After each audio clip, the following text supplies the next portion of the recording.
தமிழ் மீடியால இருந்து national media வரைக்கும் ஒரே ஒருத்தரை மட்டும்தான் குறை சொல்லிக்கிட்டு இருக்காங்க. யார் அப்படின்றப்ப பார்க்கும்போது வேற யாரும் இல்லைங்க, விஜய் அண்ணா தான். நேற்றுக்கு 6வது பிரச்சாரமா கரூர்ல விஜய் அண்ணா அவரோட பேச்சை வந்துட்டு தொடங்கணும் அப்படின்றது தான் பிளான். நேற்றுக்கு 3வது நாள், அதாவது 3வது சனிக்கிழமை அவரோட பிரச்சாரம் தொடங்கப்பட்டுச்சு. நாமக்கல் அண்டு கரூர், இது ரெண்டு தான் இடம். ஸோ நாமக்கல் அப்படின்றப்ப பார்க்கும்போது இந்த ஒரு பிரச்சாரம் காலையில் அவர் வந்துட்டு ஃபர்ஸ்ட் ஆஃப், அதாவது 10 மணிலேருந்து 1 மணி வரைக்கும் தான் அவரோட பிளானாக இருந்தது. ஆனால் அவர் பேசின ஒரு விஷயம் கிட்டத்தட்ட 2-2:30 ஆயிடுச்சு நாமக்கல்ல வந்து பேசுறதுக்கு. ரெண்டாவது விஷயம் கரூர்ல வந்துட்டு அவர் கிட்டத்தட்ட 3 மணி 4 மணிக்கெல்லாம் பேச்செல்லாம் முடிச்சு பிரச்சாரத்தை முடிச்சு திரும்பி வீட்டுக்கு போகணுன்றது அவரோட பிளான். ஆனால் அவர் கரூருக்கு வந்தது கிட்டத்தட்ட 7:30 மணி ஆயிடுச்சு. ஸோ இங்க இதுதான் பிரச்சனை. ஏன்னா நம்ம 2 வாரங்கள் விஜய் அண்ணாவோட அந்த ஸ்டார்ட் நம்ம பார்த்துருக்கோம். அவரோட பிரச்சாரம் எந்த அளவுக்கு மக்கள் கூடுவாங்க அப்படின்றது பார்த்துருக்கோம். ஸோ இந்த வாரம் 3வது வாரமும் அதே போலதான் எந்த குறை இல்லாமல் கூட்டம் வந்தது. பட் வந்த இடத்துல ஒரு மிகப்பெரிய ஒரு துயர சம்பவமா மாறி இருக்கு கரூர்ல. ஏன்னா கிட்டத்தட்ட 5,000-7,000 வருவாங்க அப்படின்றத எதிர்பார்த்த அந்த கூட்டம் கிட்டத்தட்ட 15,000 பேர் அந்த ஒரு கூட்டத்தில் கரூருக்கு வந்திருக்காங்க. விஜய் அண்ணாவை பார்க்கறதுக்காக, விஜய் அண்ணா பேச்சை கேட்கறதுக்காக. இந்த 15,000 பேர் குறுகிய அந்த ஒரு இடத்துல அளவுக்கு அதிகமாக கூட்டம் சேர்ந்ததுனால ஒரு மிகப்பெரிய ஒரு கூட்ட நெரிசல் உருவாகி கிட்டத்தட்ட 39 பேர் இறந்திருக்காங்க. இந்த ஒரு கரூர் ஹாஸ்பிட்டலோட டாக்டரே சொல்றாரு, இந்த ஒரு கூட்ட நெரிசல்ல கிட்டத்தட்ட 60-70 பேர் சிவியரா இன்ஜூர்ட் ஆகியிருக்காங்க. அதுல இப்போ 2 பேர் வந்துட்டு ஒரு ரொம்ப பெரிய ஒரு கிரிட்டிக்கல் சிச்சுவேஷன்ல இருக்காங்க. மற்றவங்க எல்லாருமே ஓரளவுக்கு நாங்கள் காப்பாற்றிட்டோம். ஆனால் 39 பேர் இதில் இறந்துருக்காங்க. அது ஒரு தனி லிஸ்ட். ஆனால் அந்த 39 பேரோட உடல்களை அவங்களோட சொந்தக்காரங்க கிட்ட கொடுக்கணும் அப்படின்ற பட்சத்தில் அது நாளைக்கு காலையில் ஆகும் சொல்லி இது நேற்றுக்கு சொல்லியிருந்தாங்க. மேபி அது இன்னைக்கு அவங்களோட உடல்கள் வந்துட்டு அவங்களோட சொந்தக்காரங்க கிட்ட கொடுத்துருக்காங்க. ஸோ இந்த ஒரு 39 பேர் அப்படின்றப்போ இது உங்களுக்கு ஒரு சின்ன நம்பராக இருந்தாலும் இதுக்கு பின்னாடி 39 குடும்பங்கள் அடங்கியிருக்கு. இது எந்த அளவுக்கு ஒரு மிகப்பெரிய ஒரு பிரச்சனை அப்படின்றது பாருங்க. இந்த ஒரு சம்பவம், இந்த 39 பேர் இறந்தது இப்போ தமிழ்நாடு அரசியலே ஒரு மிகப்பெரிய ஒரு உலுக்கி எடுத்துடுச்சு அப்படின்றது சொல்லலாம். இது ஒரு மிகப்பெரிய அடுத்த 6 மாசத்துக்கு ஒரு மிகப்பெரிய ஒரு டாபிக்கா எல்லா கட்சிக்காரங்களுமே இந்த டாபிக் எடுத்து பேசதான் போறாங்க. அதுல எந்த சந்தேகமும் இல்லை. ஆனா என்ன நடந்தது, என்ன ஒரு பிரச்சனை கரூர்ல, எதுக்கு இந்த அளவுக்கு ஒரு மிகப்பெரிய கூட்ட நெரிசல் வந்தது அப்படின்றப்ப பார்க்கும்போது இதுக்கு ஒரு 3 காரணம் அப்படின்றது சொல்லலாங்க. அதுல முதல் காரணம் என்ன அப்படின்றப்போ, விஜய் அண்ணா கரூர்ல வந்து பேசணும் அப்படின்றப்போ இது 2வது செகண்ட் ஆஃப், அதாவது என்னன்னா ஒரு 3 மணிக்கு 4 மணிக்கு வந்துட்டு அவர் பேசணும் அப்படின்றது தான் ஒரு ஷெடியூல். ஸோ இதனால மக்கள் வந்துட்டு என்ன நினைச்சாங்கன்னா, சரி எப்படி இருந்தாலும் விஜய் அண்ணா ஒரு 4-5 மணிக்குள்ள பேசி முடிச்சிருவாரு அப்படின்னு சொல்லி அங்க இருக்கிற மக்கள் காலையில 9-10 மணிக்கெல்லாம் இந்த கரூர் அவர் எங்க பிரச்சாரம் பண்றாரோ அந்த ஒரு இடம், அந்த இடம் பேர் வந்து வேலுசாமிபுரம், அந்த ஒரு இடத்துல வந்துட்டு மக்கள் நிற்க ஆரம்பிச்சிட்டாங்க காலையிலேயே. ஸோ விஜய் அண்ணா நெருக்கத்தில் பார்த்துடலாம், விஜய் அண்ணா பேசுறது நல்லா கேட்கணும் அப்படின்றதுக்காக அங்க இருக்கிற யாரு வந்தது, பொதுமக்கள் தான்.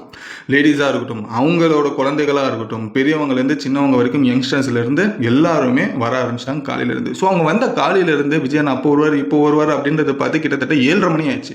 ஸோ காலையில வந்தவங்க கிட்டத்தட்ட நைட் 7:30 மணி வரைக்கும் தண்ணி இல்லாம, சாப்பாடு இல்லாம, அடிக்கிற வெயில்ல நின்று இருக்காங்க. ஸோ இதுதான் ஒரு மிகப்பெரிய ஒரு பிரச்சனை. முதல்ல அவர் சொன்ன டைமுக்கு வர முடியல, அது கண்டிப்பா வர முடியாது. ஏன்னா லாஸ்ட் 2 வாரம் நம்ம பார்த்துருந்தோம் எந்த அளவுக்கு மக்களோட வரவேற்புல அவர் நினைச்சபடி வர முடியல, அவர் நினைச்ச நேரத்தில் அவரோட ஸ்பீச் வந்துட்டு கொடுக்க முடியலன்றது நம்ம 2 வாரங்களாவே பார்த்துக்கிட்டு இருக்கோம். அதுல வந்துட்டு எந்த டவுட்டுமே இல்லை. பட் கரூருக்கு மட்டும் எப்படி சீக்கிரமா வந்துட முடியும், இது வந்துட்டு முதல்ல ஒரு பிரச்சனையா அவருக்கு இருந்தது. 2வது, மக்கள் காலையில இருந்து வெயிட் பண்ணதுனால சரியான ஒரு சாப்பாடு தண்ணி இல்லை. அங்க இருக்கிற டிவிக்கு தொண்டர்கள் ப்ராப்பராக அதுக்கான ஒரு தண்ணி வசதிகளை வந்துட்டு ஏற்படுத்தலை அப்படின்றது அவங்களோட குற்றச்சாட்டாக இருக்குது. ஸோ இதனால பசி மயக்கத்தில் நிறைய பேர் சாயந்தரத்துலேருந்து விழ ஆரம்பிச்சிட்டாங்க. அதுக்கப்புறமா விஜய் அண்ணா 7:30 மணிக்கு வந்தார். வந்ததுக்கப்புறமா அங்கே இருக்கிற தொண்டர்களாக இருக்கட்டும், ரசிகர்களாக இருக்கட்டும், ஒரு ரொம்ப பெரிய ஒரு ஆவேசப்பட்டு என்ன பண்ணாங்கன்னா ஜென்ரேட்டர் ரூமை போயிட்டு உடைச்சிட்டாங்க. உடைச்சதுக்கப்புறமா ஜென்ரேட்டர் ரூம் உள்ள வந்துட்டு தொண்டர்கள் போயிட்டாங்க அப்படின்ற பட்சத்தில் அங்கே இருக்கிற பவரை பிடிங்கி விட்டாங்க. ஸோ விஜய் அண்ணா பேசக்கூடிய அந்த பிரச்சாரத்துக்கான அந்த ஒரு இடம் டோட்டலாக இருட்டாச்சு. அந்த இருட்டில் வெளிச்சம் கொடுத்தது யார் அப்படின்றப்போ விஜய் அண்ணாவோட பிரச்சாரத்தோட வேன். ஸோ அந்த ஒரு வேனில் வந்த ஃபோக்கஸ்ல தான் அந்த கூட்டத்துக்கே ஒரு வெளிச்சமாக இருந்தது. ஸோ அப்போவுமே கிட்டத்தட்ட ஒரு 2 வாட்டி விஜய் அண்ணா அவரோட பேச்சை நிப்பாட்டி இருந்தார். ஏன்னா 2 வாட்டி அங்கே இருக்கிற மக்கள் பேக் டு பேக் மயங்கி விழுந்ததை பார்த்து 2 வாட்டி ஆம்புலன்ஸ் போய்கிட்டு வந்துகிட்டு இருந்தது. அது கூட அந்த கூட்டத்தில் ஒரு குழந்தையுமே மிஸ் ஆயிடுச்சு. அதை பற்றியுமே விஜய் அண்ணா ஒரு ரெக்வஸ்ட் அங்கே இருக்கிற போலீஸ்காரர்களுக்கும் அங்கே இருக்கிற ரசிகர்களுக்கும் அந்த குழந்தைய கொஞ்சம் தேடி கண்டுபிடிங்கப்பா அப்படின்னு சொல்லி. ஸோ இது வந்துட்டு கட்டுக்கடங்காத ஒரு கூட்டமாக கரூரில் மாறினதுனால விஜய் அண்ணாவே புரிஞ்சுக்கிட்டு அவரோட பேச்சை குறைச்சிக்கிட்டு உடனே கிளம்பணும் அப்படின்ற ஒரு முயற்சி எடுத்தார். ஸோ அவர் கிளம்பி முடிச்சதுக்கு அப்புறமா தான் 7:30 ஆரம்பிச்சது. ஸோ ஒவ்வொருத்தரா அந்த கூட்ட நெரிசல்ல கீழே விழுந்து கொஞ்சம் கொஞ்சமா நிறைய பேருக்கு கை கால் உடைய ஆரம்பிச்சது. ஏகப்பட்ட பேருக்கு மூச்சு திணறல் அப்படின்றதாகி மயக்கம் போட்டு விழ ஆரம்பிச்சாங்க. ஸோ அங்கே இருக்கிற தொண்டர்கள், டிவிக்கு தொண்டர்களாக இருக்கட்டும், பொதுமக்களாக இருக்கட்டும், உடனே கரூர் ஹாஸ்பிட்டலுக்கு கொண்டு போனாங்க. கொண்டு போகிற அந்த வழியிலே கிட்டத்தட்ட நிறைய பேர் இறந்துட்டாங்க. ஸோ இப்போதைக்கு 39 பேர் இறந்துருக்காங்க அப்படின்ற ஒரு விஷயம் தெரிய வந்தது. ஸோ இதில் ஏகப்பட்ட பேர் இன்ஜூர்ட் ஆகி 60-70 பேர் அட்மிட் செய்யப்பட்டு இப்போ எல்லாருமே ஓரளவுக்கு தேடி இருக்காங்க. அதில் 2 பேர் மட்டும் கொஞ்சம் சிவியராக இருக்காங்க அப்படின்றது சொல்லுவாங்க. இந்த 39 பேரில் விபத்துல கிட்டத்தட்ட பெண்கள், குழந்தைகள், ஆண்கள் இந்த மாதிரி 39 பேர் இறந்திருக்காங்க. இது சம்பந்தப்பட்ட 39 ஃபேமிலியுமே இப்போ ஒரு கேள்விக்குறியா நிக்குது. இந்த அளவுக்கு ஒரு மிகப்பெரிய ஒரு துயர செயல் நடந்தது. எத்தனை பேர் தான் மக்கள் வந்தாங்க அப்படின்றப்ப பார்க்கும்போது அந்த கரூர்ல மட்டும் கிட்டத்தட்ட 15,000 பேர் வந்தாங்க அப்படின்றது சொல்லப்படுது. இந்த 15,000 பேரை கண்ட்ரோல் பண்றதுக்கு கிட்டத்தட்ட அங்க 500 போலீஸ் நிப்பாட்டப்பட்டாங்க அப்படின்ற ஒரு விஷயம் சொல்லலாம். பட் 15,000 பேர் வருவாங்கன்றது இது எல்லாரும் எதிர்பார்க்கப்பட்டதா அப்படின்னு கேட்டீங்கன்னா ஆக்சுவலி வந்துட்டு அங்க பர்மிஷன், அங்க இருக்கிற மக்கள் இருக்கக்கூடிய ஒரு இடம் எத்தனை பேர் கெப்பாசிட்டினா வெறும் ஒரு 7,000 to 8,000 மக்கள் அங்க நிக்கலாம் அப்படின்றது. பட் அது அப்படியே டபுள் ஆகும்போது தான் இவ்வளவு பெரிய ஒரு சோகம் அப்படின்றது நடந்திருக்கு.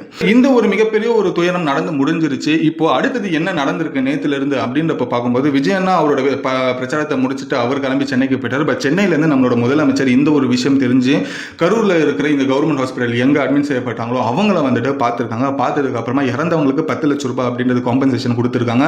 யாரெல்லாம் இதுல சிவியரா இன்ஜூர்ட் இருக்காங்களோ அவங்களுக்கு ஒருத்தங்களுக்கு 1 லட்சம் ரூபாய் அப்படின்ற ஒரு காம்பன்சேஷனை அறிவிச்சிருக்காரு. அங்க இருக்கிற மக்களையுமே அவர் வந்துட்டு பார்த்திருக்காரு. ஸோ கரூர்ல நடந்து அட்மிட் ஆன உடனே முதலமைச்சர் வந்துட்டு ஹாஸ்பிட்டல்ல வந்தது ஒரு மிகப்பெரிய ஒரு அப்ரிஷியேட் பண்ண வேண்டிய ஒரு விஷயம். ஸோ அதே போல டெபுட்டி சிஎம் உதயநிதி அண்ணா வந்துட்டு துபாயில இருக்காரு. ஸோ துபாயில இருந்து இன்னைக்கு கிளம்பி ஸோ இன்னைக்கு ஈவினிங்குள்ள கரூர்ல பாதிக்கப்பட்டவங்க எல்லாரையுமே வந்துட்டு பார்க்கறேன் அப்படின்ற மாதிரி ஒரு கமிட்மெண்ட் பண்ணியிருக்காரு. ஸோ இந்த ஒரு சம்பவம் இப்போ தமிழ்நாடுல ஒரு மிகப்பெரிய ஒரு துயர சம்பவமா ஒரு மிகப்பெரிய எல்லாருக்குமே வந்துட்டு பேசும் பொருளா ஒன்று மாறி இருக்கு. உதாரணத்துக்கு சொல்லணும் அப்படின்றப்போ இந்த ஒரு கரூர் சம்பவம் தமிழ்நாட்டில் மட்டும் இல்ல சென்ட்ரல் லெவல்ல வந்துட்டு பேசப்பட்டிருக்கு. அமித்ஷா ஒரு பக்கம் வந்துட்டு இறந்தவங்களுக்கும் பாதிக்கப்பட்டவங்களுக்கும் ஆறுதல் சொல்லியிருக்காங்க. நம்மளோட பிரதமர் மோடி அவர்களும் இதே தான் பண்ணியிருக்காரு. ராகுல் காந்தி அவர்களும் இதே தான் பண்ணியிருக்காரு. செலிபிரிட்டி லெவலில் பார்க்கும்போது ரஜினிகாந்த் அவர்களுமே வந்துட்டு இந்த ஒரு சம்பவத்தை பத்தி வருந்தி இருக்காரு. அதே போல கமல்ஹாசன் அவர்களுமே இதை பத்தி பேசியிருக்காரு. அதுக்கப்புறமா தமிழ்நாடோட பொலிட்டீஷியன்ஸா இருக்கிற ஆப்வியஸ்லி ஏடிஎம்கேல இருக்கிற எடப்பாடி பழனிசாமி ஐயா அவர்களுமே பேசியிருக்காங்க. அது கூட வந்துட்டு நாம் தமிழர் கட்சி சீமான் அவருமே, அதுக்கப்புறமா அண்ணாமலையான பிஜேபி, ஸோ இவங்க எல்லாருமே இதை பத்தியான ஒரு சில விஷயங்களை பேசியிருக்காங்க. ஸோ இது எல்லாத்துக்குமே இப்போ என்னன்னா இந்த ஒரு விஷயம் ஒரு முக்கியமான ஒரு பிரச்சனையா இந்த ஒரு தமிழ்நாடு அரசியல் களத்தில் வந்துட்டு பார்க்கப்படுது. அடுத்த 6 மாசத்துல இந்த ஒரு பிரச்சனை இப்போ எல்லா கட்சிக்காரங்களும் எடுத்து பேசக்கூடிய ஒரு டாபிக்கா மாறிடும். ஒவ்வொரு பிரச்சாரத்திலுமே இதை பத்தி பேசுறதுக்கான வாய்ப்புகள் அதிகமா இருக்கு. ஏன்னா இப்போ அடுத்தது விஜயனா இந்த மாதிரி பண்ணிட்டாரு அப்படின்ற ஒரு விஷயம் இப்போ எல்லாருக்குமே விஜயனா யாரெல்லாம் இப்போ வந்துட்டு அகைன்ஸ்டா பார்க்கணும் அவங்க எல்லாருமே இது ஒரு கீ பாயிண்டா எடுத்து அவங்களோட பிரச்சாரத்தில் பேசுறதுக்கான வாய்ப்புகள் அதிகமா இருக்கு அப்படின்றது முதல்ல தெரிஞ்சுக்கங்க. இதுல என்ன ஒரு மிஸ்டேக் என்னோட பாயிண்ட் ஆஃப் நம்ம பார்த்தோம் அப்படின்றப்ப பார்க்கும்போது விஜய் அண்ணா கிட்டத்தட்ட இது முதல் தடவை கிடையாது. அவரோட மாநாட்டில் எந்த அளவுக்கு ஒரு மிகப்பெரிய ஒரு மாநாடு, எந்த அளவுக்கு ஒரு மிகப்பெரிய கூட்டம் அப்படின்றது பார்த்தோம். முதல்லாம் வந்துட்டு வரும்போது இந்த பிரச்சார கூட்டத்தை ஆரம்பிக்கும் போது அப்பவே வந்துட்டு மக்கள் கூட்டம் நெரிசல் எப்படி இருக்கும் அப்படின்றது நம்ம பார்த்தோம். இது வந்துட்டு 3வது பிரச்சாரம், 3வது வாரத்தோட பிரச்சாரம், கிட்டத்தட்ட 6வது ஊருக்கு போறேன்.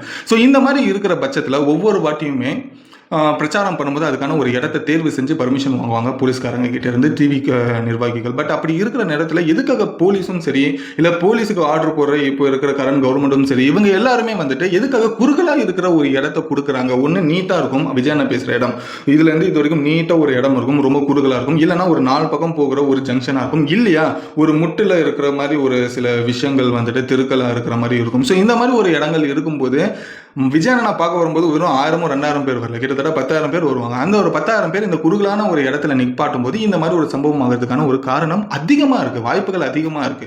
ஸோ அப்படி ஒரு விஷயம் தான் இன்னைக்கு கரூர்ல நடந்திருக்கு. ஸோ இதுக்கு அடுத்து இப்போ விஜய் அண்ணா வந்துட்டு அடுத்த வாரம் பிரச்சாரத்தில் வந்துட்டு பேசுவாரா அப்படின்றது ஒரு கேள்விக்குறி. ஃபைனலாக ஒரே ஒரு விஷயம் மட்டும் விஜய் அண்ணாவை பார்த்து எல்லாருமே கேட்குற ஒரு விஷயம் என்ன அப்படின்றப்போ அவர் பாட்டு பேசிட்டு போயிட்டாரு. இப்போ வந்து நிற்கிறது வந்துட்டு நம்மளோட கரண்ட் கவர்மெண்ட்டாக இருக்கட்டும் இல்லை மற்ற மினிஸ்டர்ஸாக இருக்கட்டும் இவங்க எல்லாருமே தான். அது லைக் அன்பி மகேஷ் அண்ணன், அதுக்கப்புறம் செந்தில் பாலாஜி அண்ணன், இவங்க எல்லாருமே வந்து பொதுமக்களை பார்த்துருக்காங்க அப்படின்னு சொல்லி ஏகப்பட்ட பேர் சில சோஷியல் மீடியாவில் அறியாமையில் பேசிக்கிட்டு இருக்காங்க.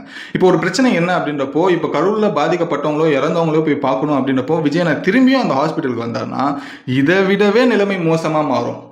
இதை விடவே இன்னும் ஏகப்பட்ட ஒரு பாதிப்புகள் ஏற்படும். ஸோ அந்த ஒரு தப்பை கண்டிப்பாக விஜயனும் இல்லைன்னா டிவிக்கு நிர்வாகிகளும் இதை பண்ண மாட்டாங்கன்றது டேம் ஷுவர் தான். ஸோ இதுக்கப்புறமா விஜயனை வந்து பார்க்க மாட்டார். பட் அதுக்கு பதிலாக அவர் ஒரு ஸ்டேட்மெண்ட்டை கொடுத்துருக்காரு. இப்போ விஜயனோட ஸ்டேட்மெண்ட் என்ன இருக்குது அப்படின்றப்ப சொல்லும்போது அவர் என்ன சொல்கிறாரோ அப்படியே உங்களுக்கு சொல்கிறேன். இதயம் நொறுங்கி போய் இருக்கிறேன், தாங்க முடியாத வார்த்தைகளால் சொல்ல முடியாத வேதனையிலும் துயரத்திலும் உலர்ந்து கொண்டு இருக்கிறேன். கரூரில் உயிரிழந்த எனது அருமை சகோதர சகோதரிகளின் குடும்பங்களுக்கு என் ஆழ்ந்த அனுதாபங்களையும் இரங்கலையும் தெரிவித்துக் கொள்கிறேன். மருத்துவமனையில் மருத்துவமனையில் சிகிச்சை பெறுவோர் விரைவில் குணமடைய பிரார்த்திக்கிறேன் அப்படின்றது விஜய் அண்ணாவோட இப்போ ஒரு ரீசன் ட்விட்டா இதை பத்தி அவர் போட்டிருக்காரு. ஸோ இதுதான் விஜய் அண்ணா இப்போதைக்கு கொடுத்த ஒரு முதல் ஸ்டேட்மெண்ட் அப்படின்றது தெரிஞ்சுக்கோங்க. இப்போ இந்த இவ்வளோ பெரிய பிரச்சனை நடந்ததுல இதுல யார் மேல தப்பு சொல்றதுன்றது புரியல. விஜய் அண்ணா பிரச்சாரத்துக்கு குறுகிய இடம் கொடுத்தது அப்படின்றப்போ இப்போ கரண்ட் கவர்மெண்ட்டை வந்துட்டு நம்ம குத்தம் சொல்றதா, இல்ல விஜய் அண்ணா வந்துட்டு பேச வரார் அப்படின்றப்போ ஒரு பட்சத்தில் அது எந்த அளவுக்கு ஒரு மிகப்பெரிய ஒரு கூட்டம் இருக்கும், அந்த கூட்டத்துக்கு தாவேக நிர்வாகிகள் எந்த அளவுக்கு ஒரு பந்தோபஸ்து கொடுக்கணும், அதை அவங்க கொடுக்கறதுக்கு வந்துட்டு தவறிட்டாங்களான்னு சொல்லி தாவேக தொண்டர்கள் மேலேயும் விஜய் மேலேயும் குத்தம் சொல்றதா, இல்ல மக்களோட அறியாமையா? டிவியில உட்காந்து பார்க்கும்போதே தாராளமா விஜய் அண்ணா பேசுறதும் கேட்கும், விஜய் அண்ணா நெருக்கத்துல இருந்தும் டிவியில பார்த்துடலாம். பட் இவ்வளவு பெரிய ஒரு கூட்டம் கடந்த 2 வாரமா எல்லா மக்களும் தமிழ்நாடுக்கே தெரிஞ்ச ஒரு விஷயம். அப்படி இருந்தும் இந்த கூட்டத்துல போய் நம்ம பார்த்தே ஆகணும்னு சொல்லி தான் குழந்தைகளுமே கூட்டிட்டு போய் இவ்வளவு பெரிய ஒரு கூட்டத்துல சிக்கி சின்ன பின்னமாகி ஒரு அளவுக்கு உயிரே போகிற அளவுக்கு போயிருக்காங்க அப்படின்ற பட்சத்தில் இது ஒரு மக்களோட அறியாமை குத்தம் சொல்றதா அப்படின்றது தெரியலைங்க.